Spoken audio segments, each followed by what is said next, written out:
Hey guys, welcome back to Electrical Car Repair Live. Thank you guys for watching and subscribing to the channel. In today's video guys, we'll be working here on a BMW guys 3 Series.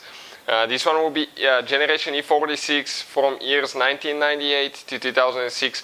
And if you're guys trying to find the fuse for your rain sensor, stay with us guys and we'll show you where the fuse is located, how to remove it and replace it as well.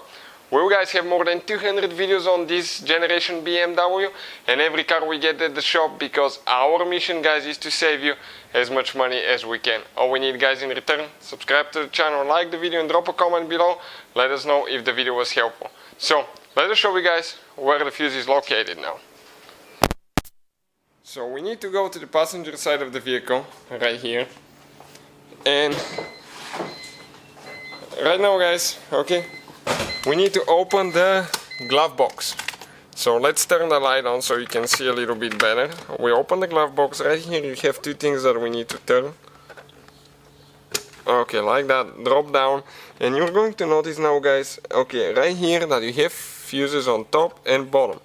The top row, the fuse numbers are listed on top.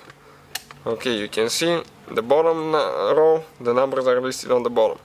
So how we guys, okay, know which fuse it is? The fuse for the rain sensor now guys is fuse number 15. Okay, fuse number 15 is this fuse right here. Okay, the first one from right to left next to the fuse puller. So how you remove it? Okay, get the puller out. Okay, you need to squish on top a little bit. Pull it out. Grab the fuse and remove it. Now let me get a new one. All the fuses guys, you can check out that fuse kit that we have here.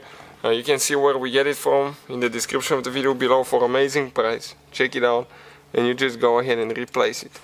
When you're done guys, okay, you need to install, okay, your fuse puller here. Stay with us and we'll show you where the rain sensor is located as well.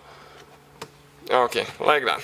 Your rain sensor is located right here behind the mirror, and if you look guys through the outside, okay, that purplish thing, okay, right there, this is your rain sensor. It counts how many drops you have and it activates the wipers according to the count of drops. So hopefully guys the video will be helpful. Please guys hit that subscribe button for more videos and see you guys next time.